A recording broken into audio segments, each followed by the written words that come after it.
একটা দিন একটা জীবনকে পাল্টে দিতে পারে, আর একটা মানুষ চাইলে গোটা দুনিয়াটাকে বদলে দিতে পারে। হ্যাঁ, একটা মানুষ চাইলে গোটা দুনিয়াটাকে বদলে দিতে পারে। তুমি যদি জীবনে সাফল্য অর্জন করতে চাও তাহলে কঠোর পরিশ্রম করো, কঠোর মেহনত করো। তার কারণ মেহনত ছাড়া সাফল্যের কোনো বিকল্প নেই। আর যে ভাগ্যের আশায় তুমি বসে আছো সেটা তো জুয়াতে ব্যবহার হয়। আর একটা কথা মনে রেখো, তোমার জীবনটা কোনো জুয়া নয়, আর তুমিও কোনো জুয়ারই নাও।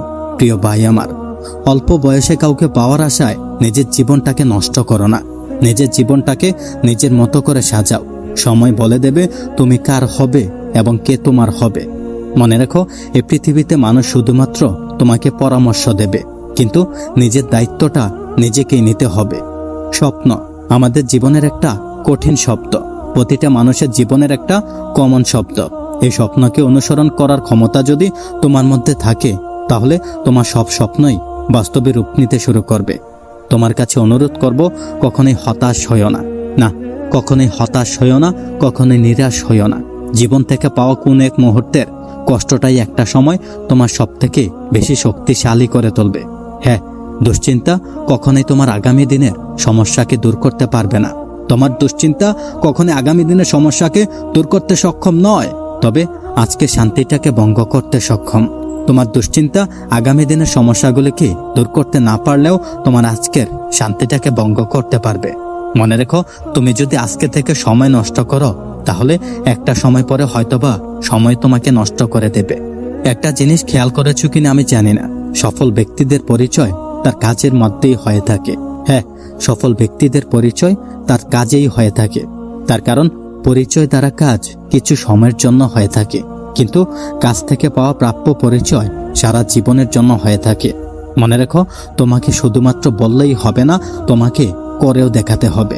তার কারণ এই পৃথিবীর মানুষ শুধুমাত্র শুনতে নয়, দেখতে একটু বেশি পছন্দ করে। আসলে কোনো ব্যর্থতাই আমাদের জীবনে হতাশার কারণ হয়ে ওঠা উচিত নয়। তার কারণ মানুষ ব্যর্থতা থেকেই শেখে, সাফল্য থেকে নয়। তাই একবার ব্যর্থ হলে পুনরায় চেষ্টা করা উচিত। বাস্তবে এই পৃথিবীর সবচেয়ে কঠিন কাজ হচ্ছে নিজেকে চেনা, আর সব থেকে সহজ কাজ হচ্ছে অন্যকে উপদেশ দেওয়া। মনে রেখো, তোমার আত্মীয় স্বজন বলো অথবা তোমার বন্ধু বান্ধব সফলতার আগে একটু কমই থাকে, আর সফলতার পরে দূর সম্পর্কের মানুষগুলোও নিজের বলে দাবি করে। স্কুলের ব্যাগটা রেখে যেদিন বাজারের ব্যাগটা কাঁধে নেবেন সেদিনে বুঝতে পারবেন যে স্কুলের ব্যাগটা অনেকটা হালকা ছিল। দাঁড়িয়ে নদীকে দেখলেই তুমি নদীকে পার করতে পারবে না। নদীকে পার করতে হলে সময় সঠিক পদক্ষেপ গ্রহণ করতে হবে। শেষে একটা কথাই বলবো, নিজের কষ্টগুলোকে কমাতে চাও তাহলে অল্পতেই সন্তুষ্ট থাকার অভ্যাসটা করে নাও। হ্যাঁ, অল্পতেই তুষ্ট থাকার অভ্যাসটা করে নাও। তার কারণ যে অল্পতেই তুষ্ট থাকতে পারে তার কাছে পৃথিবীর সব কষ্টই হজম হয়ে গিয়েছে। তোমাকে আরো কিছু কথা বলি, প্রতিটা সফল ব্যক্তির একটা অসফল অতীত থাকে, আর প্রতিটা অসফল অতীতের একটা সফল সমাপ্তি থাকে। হ্যাঁ, প্রতিটা অসফল অতীতের একটা সফল সমাপ্তি থাকে।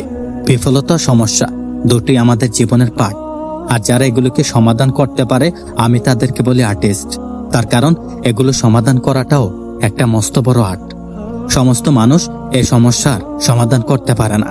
আমরা যখন বারবার বিফলতার দিকে চলে যাই, যখন আমরা বারবার বিফল হই, যখন আমরা ভাবি যে আমার দ্বারা আর কিছুই হবে না, এই চিন্তাটা একটা অসফল ব্যক্তির লক্ষণ, একটা বিফল ব্যক্তির লক্ষণ। আমি তোমাকে মনে করিয়ে দিতে চাই এমন এক ব্যক্তির কথা।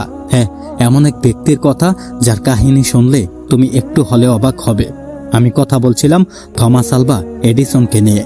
থমাস আলভা এডিসন এই মানুষটাকে নিয়ে যদি একটি বই লেখা হয়, আর সেটি যদি 100 পেজের বা 100 পাতার হয়ে থাকে, তাহলে সেই বইয়ের 99টা পাতায় বিফলতার কাহিনী দিয়ে ঘেরা হবে।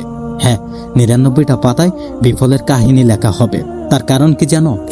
মানুষটা যে পরিমাণে সফল হয়েছে তার জীবনে, তার থেকে অনেক বেশি পরিমাণে বিফল হয়েছে, কিন্তু আজকে সারা বিশ্ব তাকে অন্যরকম ভাবে চিনে।